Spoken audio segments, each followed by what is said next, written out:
Fantastic to have the both of you join us today. Let's start off by you telling us a bit more about your organization and how you care for seniors in Indonesia. Okay, Alamanda Living is a senior residential place, and it's also a place where senior can spend a day for activities with their peers. This facility, Alamanda Living, is also managed by Rumah Sakit BSH, or previously called Bogor Senior Hospital. It's a general hospital that has a specialization in geriatrics. How many people will you look after here? Right now, we have 2 long-term residents at this moment, but previously we had short-term, a lot of short-term, about maybe 5 to 7, or but it's only short-term, maybe about one to 2 weeks. So once Bogor Senior Living reaches full capacity, how many people can you look after altogether? We have a total capacity of 66 rooms. With 3 types of different rooms. Okay, great. And how will you look after older people? What is your care philosophy here? Care philosophy. We have a philosophy of caring with more humanity, not only technique by care, but more intense, more. They not our patient, but they our family. More love, more care, more humanist touch. I think. Silvy. I agree. What does care leadership mean to you? How will you lead the organization? Okay, care leadership to us is a leadership that has a commitment for a respectful interaction with employees, in which we recognize the talents and over avenues for growth and development for everyone. And it includes empathy and trust, and create like a want-to working environment, and set a tone of appreciation for employees. Share with us a story of how a senior's life has improved under your care. What is one story you recall very well about looking after an older person in your care? Okay, we had this a 93 years old male resident with mild dementia and Parkinson. This elderly came to us about 3 months ago. Family actually want to have a trial for 2 weeks at least. But after 2 weeks, we notified that his mood has been changed into like a really good mood.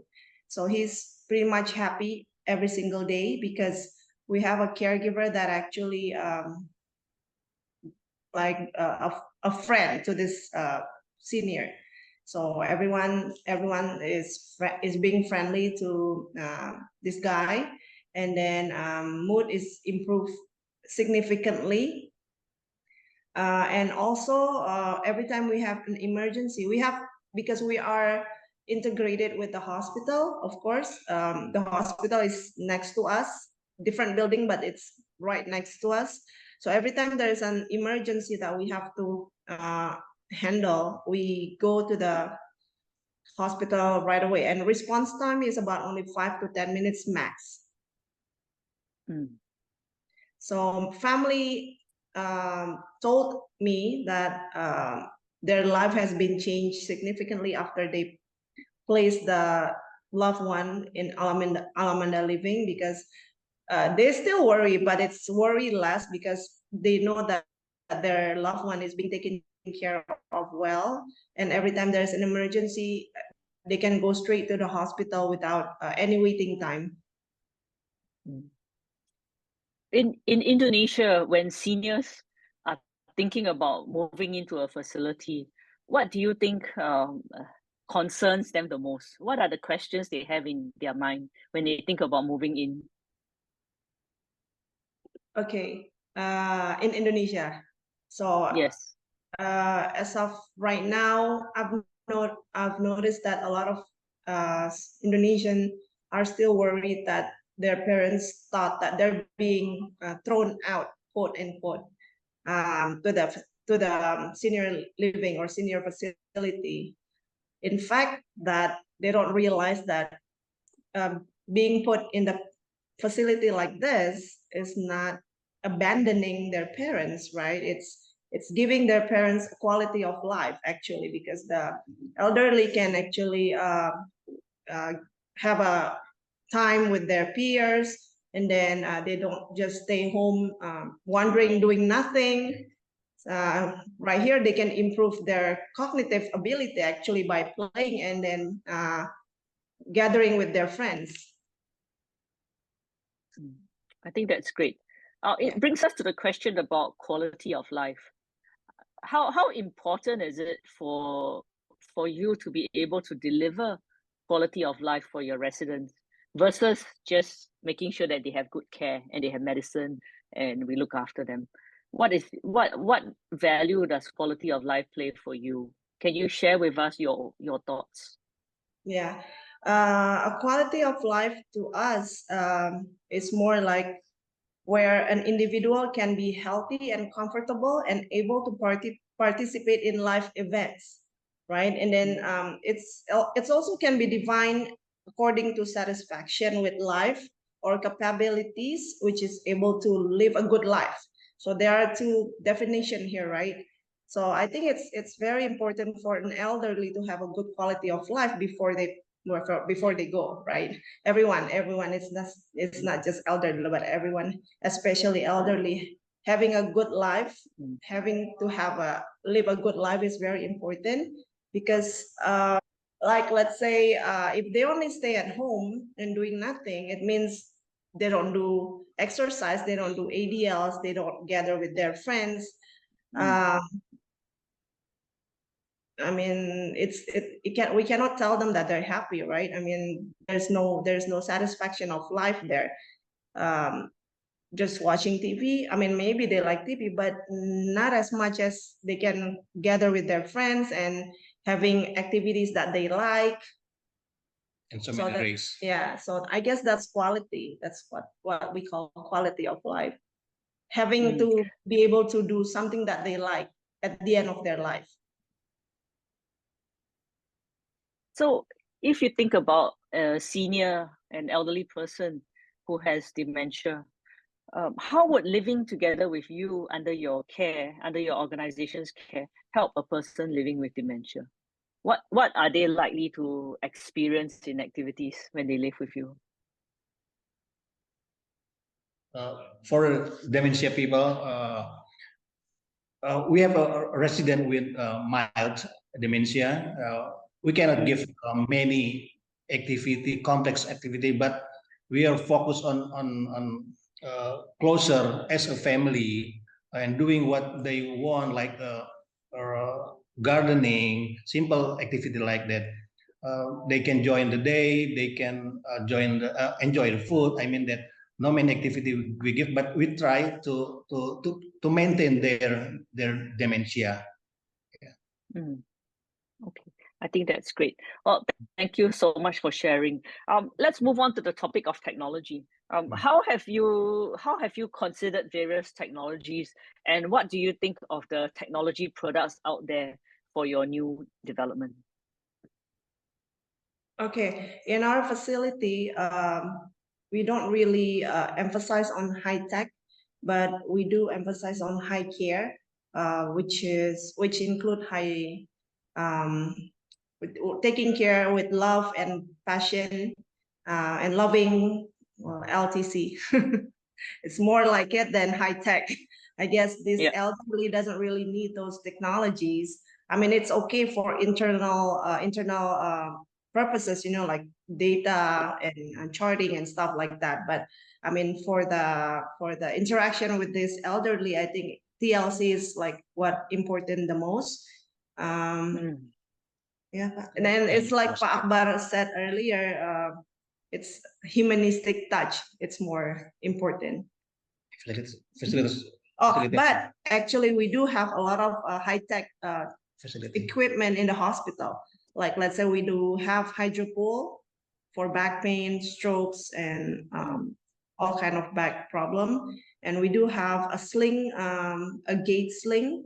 That's a new tools for us in the physical rehab medic also. Great.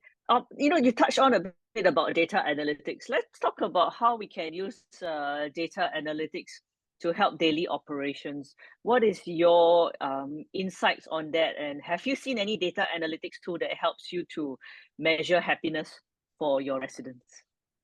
The data analytics that we do here, it's probably the charting or the data for, like, let's say vital sign, intake or output, and activities data for all these residents. So with this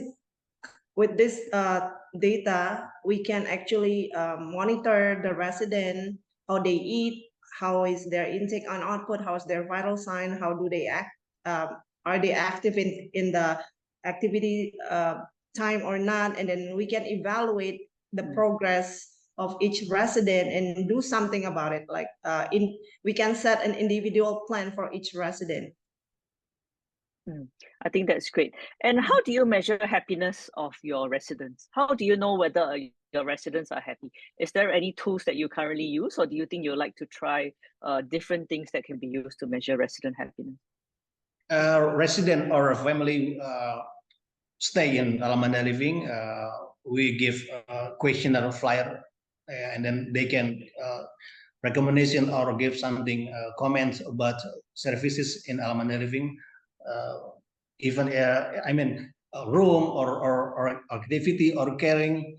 Then for the resident, we have 1 month guest comment, and for the short-term stay after they check out, we give a set of recommend. I think that's important we improve our services and facility. I So think that's from great. the guest comment. Yeah. Great. And how do you think we can further measure and improve the way we care for our residents in terms of new technologies and software? In terms of technology and software, or in terms of employees? I'm sorry. In terms of technology and software, how can we measure and improve care for our residents? Ya, kita ada SOP, tapi ya mix antara online dengan offline. Gitu. So we do have SOP to be carried out, but at this moment we are still mixing between manual and technology, because we're newly built, so we're still improving system right now. Great. Based on your experience evaluating the various technologies and systems, is there something that you really want? You wish you had this technology that you really wanted that you don't see out there yet? Is there anything on your wish list? Yeah, I think we are need technology that for improve our services. Our end goal is improve quality of life. I think so many country use of technology to give caring or activity personnel. I think we are in here, so needed like that. Needed the technology, new technology. Yeah. Okay, great. Well, we'd like to move on to our last segment, in which we talk about the need for motivating and developing talent. What are some qualities that you look for in new staff that you're hiring for Amanah Senior Living? Okay, so we want all of our staff to be, first of all, having a passion, right? Because without passion, working in this area, it's going to be hard for us, because all this senior resident, all they need is just a companion, sometimes a companion mostly, right? They need someone to talk to, they need someone to be, to care for them. And they probably look for something that they don't get in their house, in their family. You know, that's what they get from us. Attention, affection, tender loving care. So we have to make sure that all of our our employee have passion, honest for sure, being honest, because honesty is related to like if the resident have valuable stuff, then we have to make sure that it's not getting lost or anything, and we have to make sure that they are also patient, yeah, patient, not being emotional, and they have to be loyal also, so that we are making sure that continuity of care is being established. And And yeah, go ahead. yes. So how do you make sure that they continue working with you? How will your talent retention strategies help to retain your good staff in your organization? We can provide regular training on basis, like regular training, let's say with the topic of customer satisfaction, maybe communication, effective communication, and all kind of skills that they need to know, like let's say BLS or fire safety, basic knowledge, and making sure that each staff has their own coaching and counseling with me, so they're on track with their attitude and behavior, and also motivate each of them to be innovative, proactive. I guess that's it. Yeah. Fantastic. Well, thank you very much. That brings us to the end. I'm going to ask each of you one last question each to answer. What is your dream for Amanah Senior Living? What is your personal dream for Amanah Senior Living? So maybe you can take turns to answer this question. Okay. The dream for ALAMANDA Living. Okay. I hope that this facility can be well known in Asia, Southeast Asia, or even outside Southeast Asia, and we can become a facility that actually like a resident advocate, let's say, and we want to omit those thought of Indonesian perception all this time. Indonesian people thought that, like going to the senior living is bad, you're throwing out your parents, you're abandon their parents, but not here. I mean, we want to provide a good life. We want to provide a good companion for the resident. So like our philosophy, it says caring for the quality of life. That's what we want to be. So that's probably my hope is. Yeah. Thank you. And how about you, Akbar? I hope this is not just a business. I mean, ALAMANDA Living, I want something like gives us many services for elderly, from the activity elderly until the end of elderly. So many complex services given by ALAMANDA Living, from prevention, maintenance, also curative, and rehabilitation. I hope ALAMANDA Living can give services. So complex services, many services for elderly, and the goal is quality for life for elderly, quality life elderly. I mean. Yeah. Well, excellent. Well, thank you both for your insights. We look forward to seeing how Amanah Senior Living will change the way people in Indonesia and the world think about aging, and we look forward to more happy stories coming from you. Thank you very much for joining us here today. Okay, thank you. Thanks. CarePage Business is the only feedback platform designed for the health and aging sectors. With CarePage Business, you can uncover powerful customer experience insights, monitor resident or client feedback and complaints in a single, easy-to-use platform, and get the insights you need to drive continuous improvement in services and facilities.